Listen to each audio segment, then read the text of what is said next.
I want you to take a moment and look around your office, or look at the squares on your Zoom call. Really look at them. Now, look at the empty desks, the dark cubicles in the corner.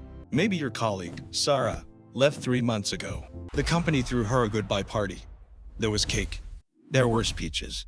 The manager said we are going to open a requisition for Sarah's replacement immediately. We need to fill this role ASAP. But 3 months have passed, and nobody has been hired. The job posting on LinkedIn, it has been taken down. Sarah's work, it didn't disappear. It just sort of dissolved. Maybe it got absorbed by you. Maybe you were doing her work on top of your own. Or maybe, and this is the scary part, it is being done by something else. You feel it in the air, don't you? The job market feels frozen. It feels like the gears have stopped turning. You send out 50 resumes, customized, polished, perfect, and you get zero replies. Not even a rejection email, just silence. Headhunters and recruiters who used to call you every week with new opportunities have gone completely dark. When you ask why, the news tells you it is the economy. They tell you it is interest rates. They tell you companies are just being cautious. They are lying to you. Welcome to our new investigative series, The AI Replacement. Over the next 6 episodes, we are going to document the greatest shift in labor history since the Industrial Revolution. We are going to peel back the layers of the corporate world to show you what is actually happening behind closed doors.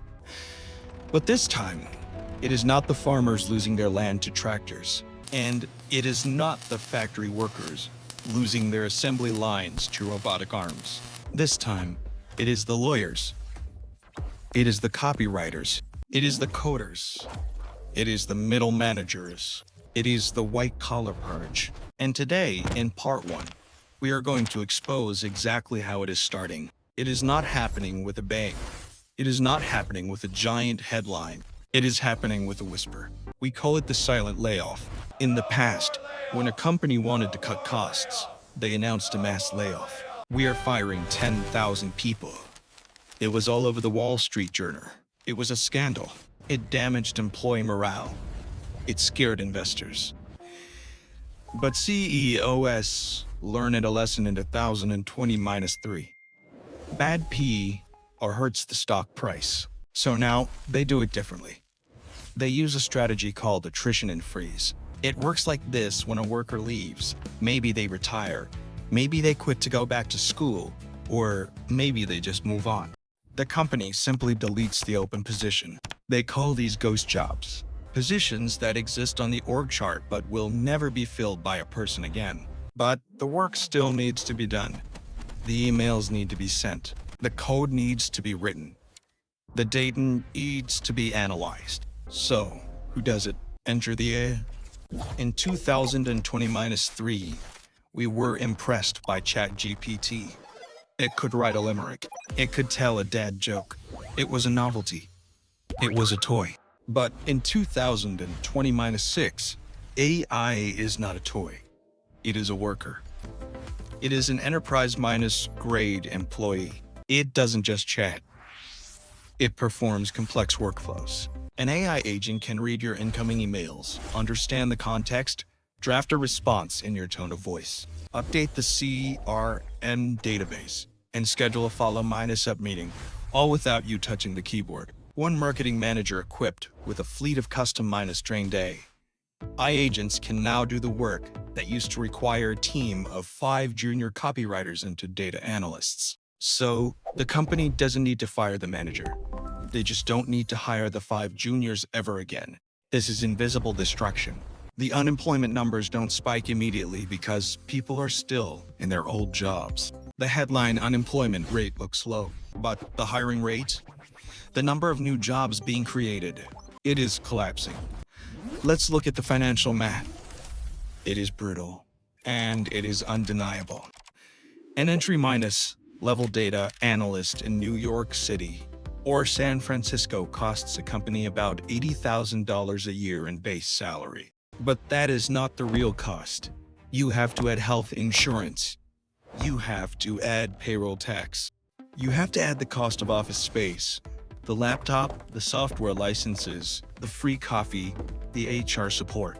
The fully loaded cost of that one human is closer to $120,000 a year. And that human has needs. They need to sleep 8 hours a day. They need to eat lunch. They get sick. They have bad days. They get burnout. They demand a raise. They might sue you for harassment. Now, look at the alternative. An enterprise AI subscription. Even for the most advanced, premium, custom-trained model available in 2020-6, the cost might be $1,000 a month per seat. That is $12,000 a year. $120,000 versus $12,000. A 10x difference. And the AI works 20-4 hours a day. It never sleeps. It never complains. It never asks to work from home. It never asks for a promotion. From a purely capitalist perspective, the human is a massive liability.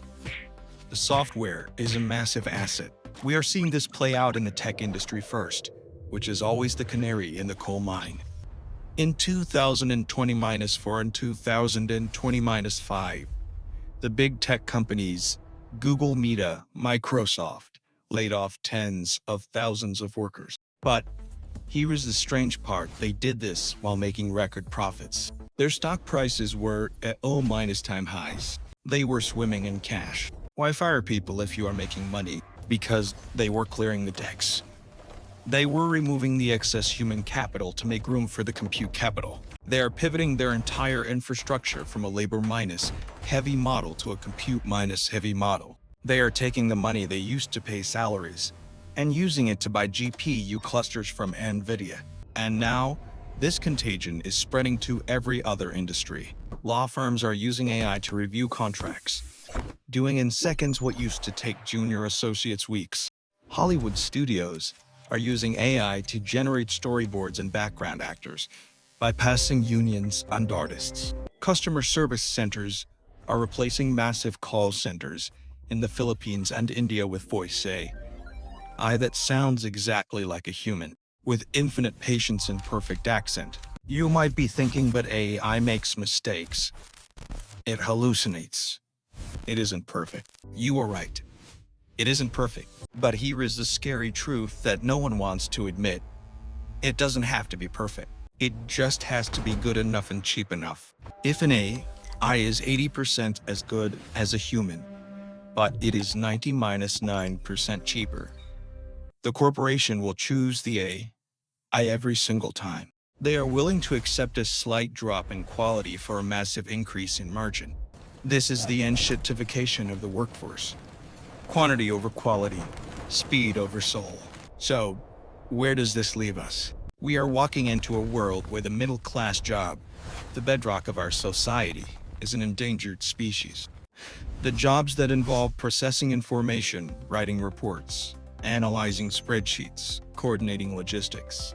Those are the jobs that AI eats for breakfast.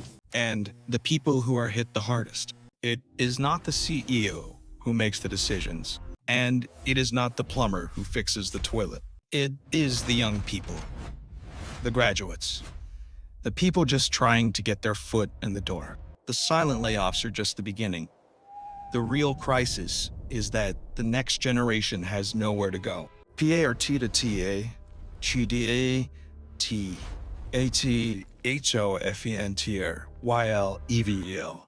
And because they have nowhere to go, the corporate ladder isn't just broken, it is vanishing. In part 2, we are going to talk about the death of the junior employee. For the last 50 years, the corporate world worked on a simple social contract.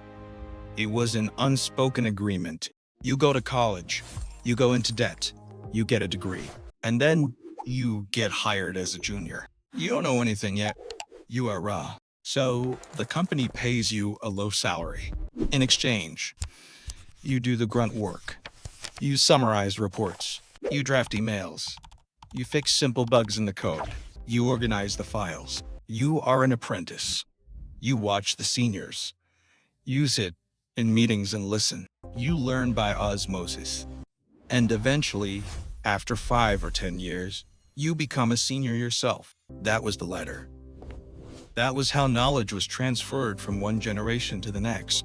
But in 2020-6, someone took a chainsaw to the bottom rungs of that ladder. Because the boring work, the summarizing, the drafting, the basic coding, the organizing, that is exactly what artificial intelligence is perfect at.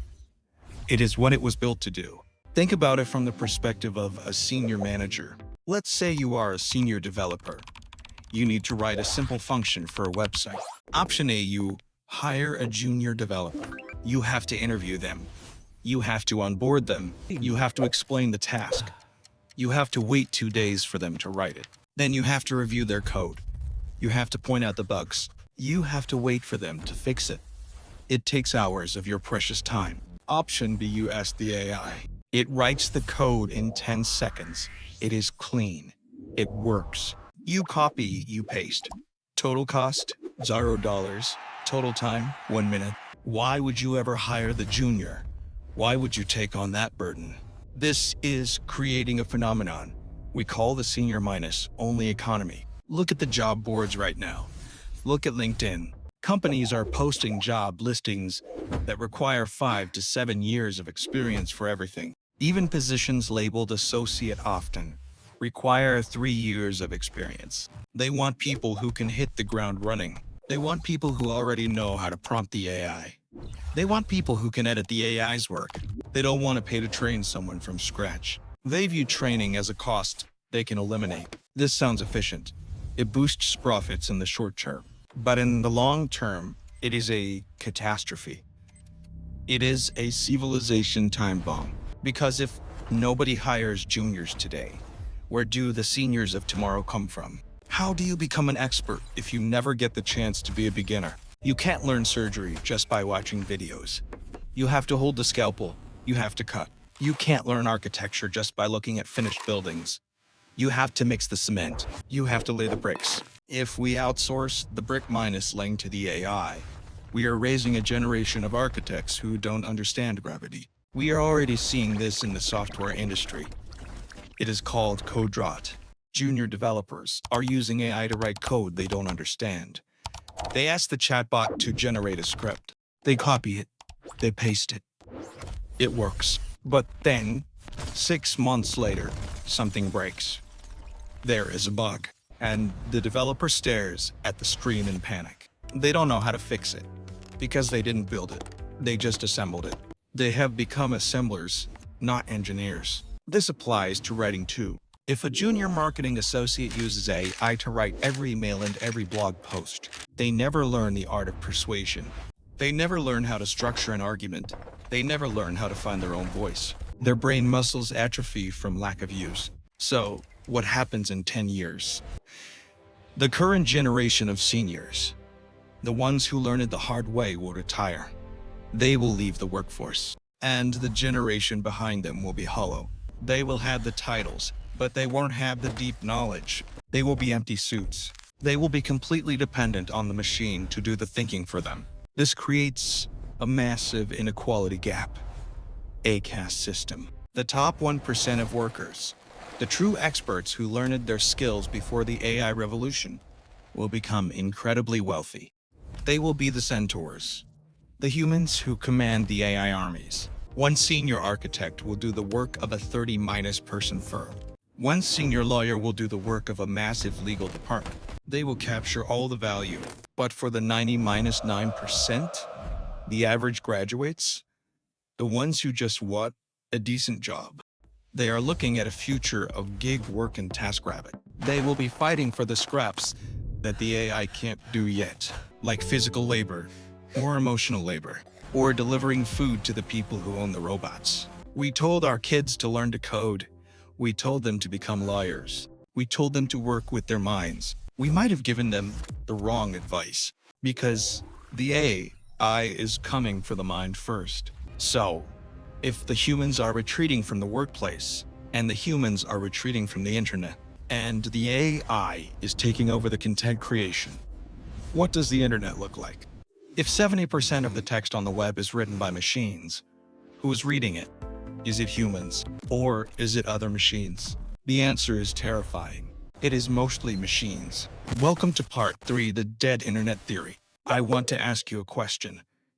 A serious question. Have you noticed that the internet feels different lately? Maybe you scroll through X, formerly Twitter or Facebook or Instagram, and you see a post. Maybe it is a weird image, like a picture of Jesus made out of shrimp, or a cabin crew member saving a baby from a burning plane, or a child making a sculpture out of plastic bottles that looks too perfect. The image is obviously fake. It has that glossy, plastic AI look. The lighting is weird. The fingers are wrong. The physics are wrong. It's in the uncanny valley. But then you look at the comments. There are thousands of them. Tens of thousands of likes. Amen. Beautiful. Great picture. God bless. Awesome. And you think to yourself, who are these people? Are they stupid? Can't they see it is fake? Are they blind? I have the answer for you. They aren't people. They are bots. And they aren't even sophisticated bots. They are simple scripts running on a server farm in a basement. This phenomenon is the core of what we call the dead internet theory. The theory suggests that at some point in the last few years, the majority of the internet traffic stopped being human. We used to think the internet was a town square, a place where humans met to exchange ideas, to argue, to laugh, to connect. Now, it is a hall of mirrors. It is a simulation. It is a closed loop where AI generates content, and other AI bots consume that content. Why? Why would anyone build a bot to like a picture of shrimp Jesus? The answer, as always, is money. It is called algorithmic farming. Here is how the scam works. It is actually quite brilliant in a twisted way. A bad actor creates a Facebook page. They use an AI image generator to create 1,000 weird, shocking images per day. It costs them pennies. They upload them automatically. Then, they use a bot network, thousands of fake accounts, to like and comment on those photos immediately. The Facebook algorithm sees the engagement. It sees the likes piling up. It thinks, wow, this shrimp Jesus photo is really popular. Humans must love it. It must be high-quality content. So the algorithm pushes that photo onto the suggested feed of real humans. Like you, mainstream users. You scroll past it. Maybe you pause for a second to look at the weirdness. That pause is an impression. And in that split second, Facebook showed you an ad for insurance or sneakers or a mobile game. The bad actor gets a tiny slice of that ad revenue, or they grow the page to 1 million followers and sell it to a scammer. It is a machine designed to extract attention from humans by simulating human activity. But it gets darker, because these bots are not just posting pictures. They are writing text. Go to the comments section of any major news article or a YouTube video about finance. You will see comments that say this was very informative. I agree with your analysis. And then another comment, great video, very helpful. They sound polite. They sound normal, but they are empty. They are lifeless. They are synthetic text. They are generated by large language models to build karma or credibility for the bot accounts, so that later they can push a crypto scam, or political propaganda, or phishing link. We are drowning in slop. Slop is the new term for low-minus quality, AI-minus generated garbage that is clogging up the pipes of the internet. If you search Google for best hiking boots, the first 5 articles you read might not be written by a hiker. They might not even be written by a human.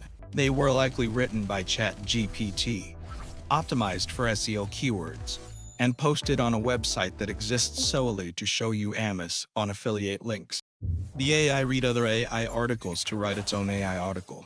This creates a terrifying feedback loop called model collapse. Think of the Ouroboros, the ancient symbol of the snake eating its own tail.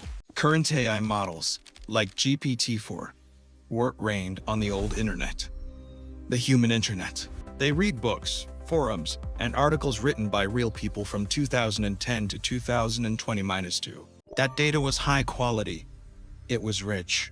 It was human. But the new models, GPT-5, GPT-6, They are being trained on the current internet, and the current internet is full of AI slop. The AI is training on data generated by AI. It is like making a photocopy of a photocopy of a photocopy. Eventually, the image becomes blurry. The text becomes nonsense. The intelligence degrades. We are polluting our own digital water supply.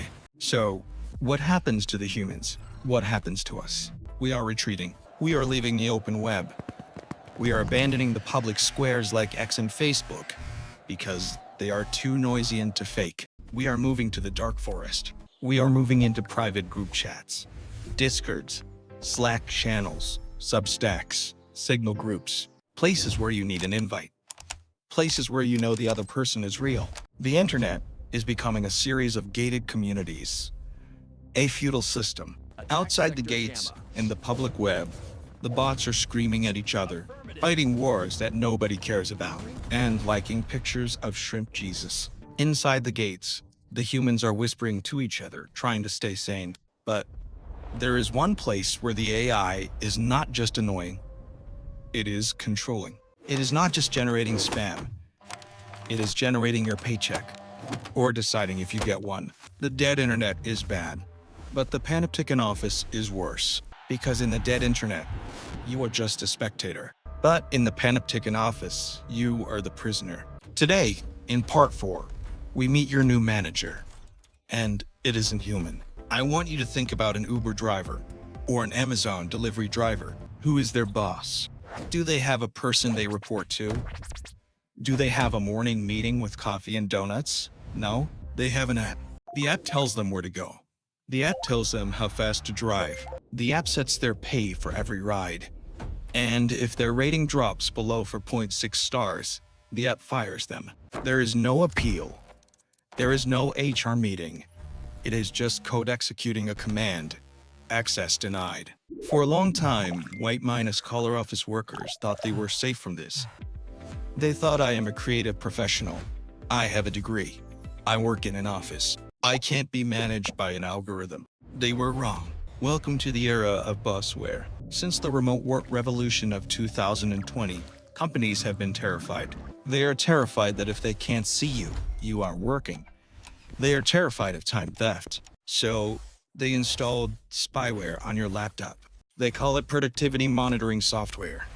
We call it digital stalking. In 2020-6, this software is powered by AI. And it is terrifyingly smart. It doesn't just check if you are online. It analyzes your behavior. It tracks your keystrokes per hour. It takes screenshots of your desktop every 10 minutes to see if you are on YouTube. It analyzes the sentiment of your Slack messages to see if you are unhappy. It uses your webcam to track your eye movements. Are you looking at the screen? Or are you looking at your phone?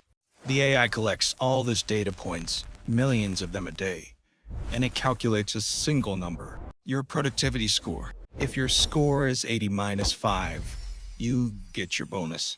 If your score is 60-5, you get a warning email. If your score is 50, your access is revoked. You are fired. This changes the fundamental psychology of work. You are no longer working to solve a problem. You are no longer working to help the customer. You are working to please the algorithm. It creates a phenomenon called performative productivity.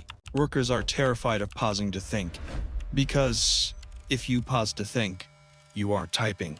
And if you aren't typing, the AI thinks you are idle. So people buy mouse jiggle RS, little physical devices that shake the mouse to trick the sensor into thinking they are working. It is an arms race. The humans are trying to trick the AI, and the AI is learning to catch the humans. But the worst part of the algorithmic boss is the lack of context. An AI doesn't know that your child is sick and you are distracted. It doesn't know that you spent 3 hours brainstorming a brilliant idea on a piece of paper instead of typing on Google Docs. It doesn't know that you helped a depressed colleague for an hour on the phone, saving them from quitting. To the AI, that was all unproductive time. It was wasted time. The AI rewards speed. It rewards volume. It punishes humanity. We saw a brutal example of this recently at a major tech company. They executed a silent layoff using an algorithm. The CEO asked the AI to identify the bottom 10% of coders based on lines of code written. The AI produced a list. The emails were sent. The problem: some of the best engineers wrote fewer lines of code because their code was efficient.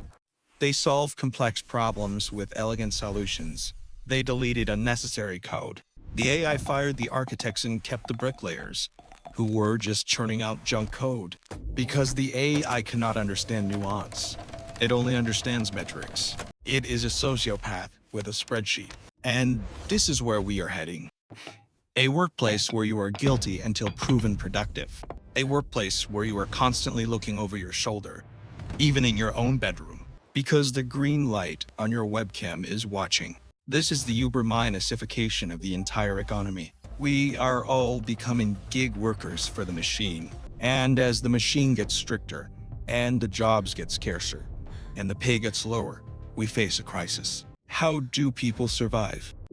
If the AI takes the junior jobs, and the AI manages the senior jobs, and the AI keeps all the profit, what happens to the human economy? How do we buy food if the robot has the paycheck? The algorithmic boss is bad, but the algorithmic government is the endgame.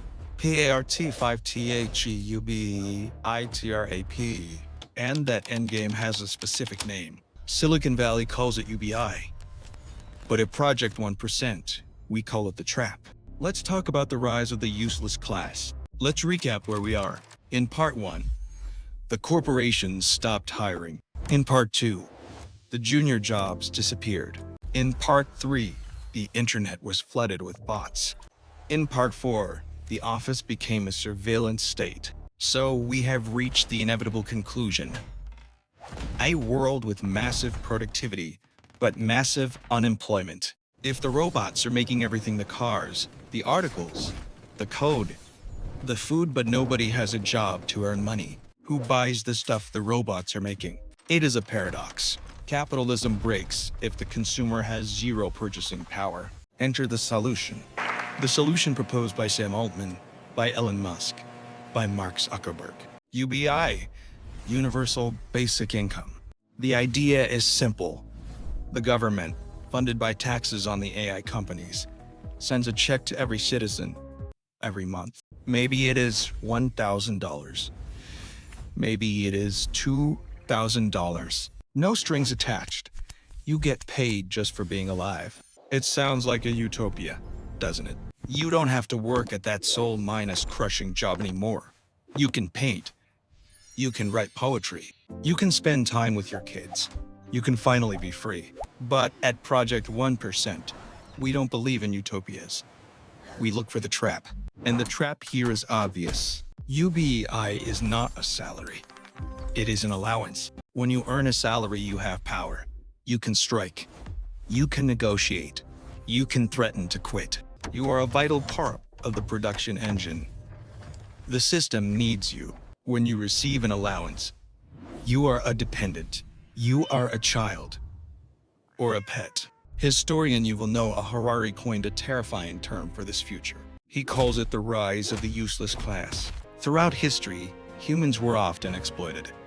We were slaves, we were peasants, we were factory workers. But we were necessary. The king needed peasants to grow wheat. The factory owner needed workers to assemble cars. But in the AI era, the owners don't need us. The AI grows the wheat. The robot assembles the car. We are no longer necessary for production. We are only necessary for consumption. We are just mouths to feed. So, the UBI check is essentially hush money.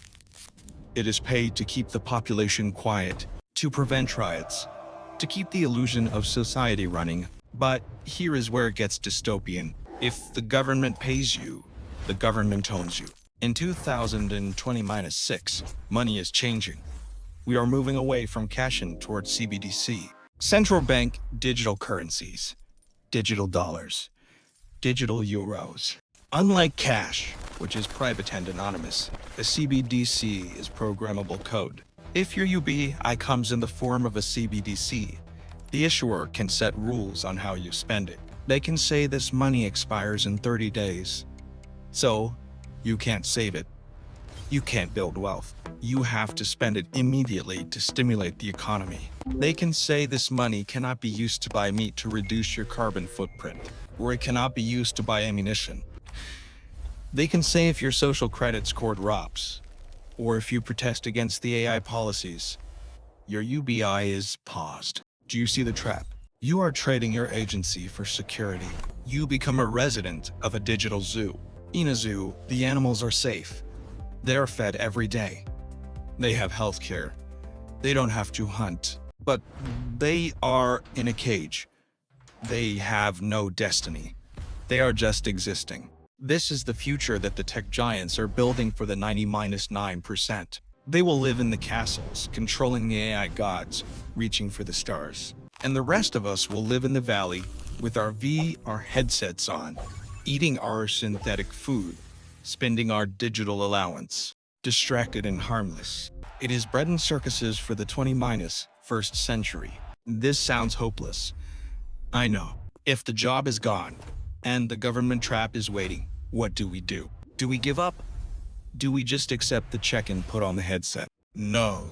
Freedom is not free. It is earned. See you in the finale. PRT6TAHENTAURSTRATEGY. We have spent 5 episodes staring into the abyss. No, it is time to climb out. Welcome to the finale. This is the Centaur strategy. If you are feeling anxious right now, that is a good sign. It means you are awake. Most people are sleepwalking into this with chipper. They are hoping things will go back to normal. They won't. But anxiety without action is just suffering. So today, we end the fear. Today, we talk about the strategy. How do you survive and thrive in a world where the machine is smarter than you? The answer comes from the game of chess. In 1990-7, the supercomputer Deep Blue beat Garry Kasparov. The world thought human chess was over. They thought humans would never play again. But then, something interesting happened.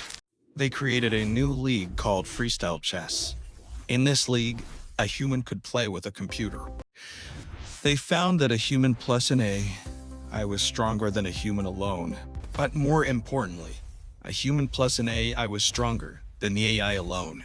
They called these teams Centaurs, half man, half beast. The human provides the intuition, the strategy, the creativity, and the why. The AI provides the calculation, the tactical execution, and the how. This is your roadmap. You must become a Centaur. Here are the 3 rules to building your Centaur career in 2020-6. Rule number 1, stop digging, start directing. If your job involves doing the same thing over and over again, writing code, writing emails, filling out spreadsheets, stop. The AI will crush you. It can dig faster than you. You need to move up the stack. Don't be the writer, be the editor. Don't be the illustrator, be the art director. The value is no longer in the generation of work.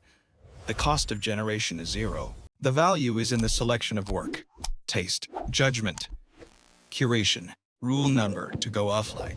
As the digital world becomes flooded with fake content, reality becomes a luxury good. A handshake, a live concert, a physical dinner party. In a world of deep fakes, being real is the ultimate competitive advantage. Rule number 3, own the leverage. In the AI economy, labor is worthless. You must own the leverage. Write a book, build an app, launch a newsletter, create a product. You don't need to know how to code to build software anymore. You just need a prompt. The uses class waits for a check from the government. The Centaur class builds their own income streams. You are on your own, but you have a superpower in your pocket. The question is, will you use it to watch entertaining videos about cats? Or will you use it to build your empire? The AI is not coming to replace you. A human using AI is coming to replace you.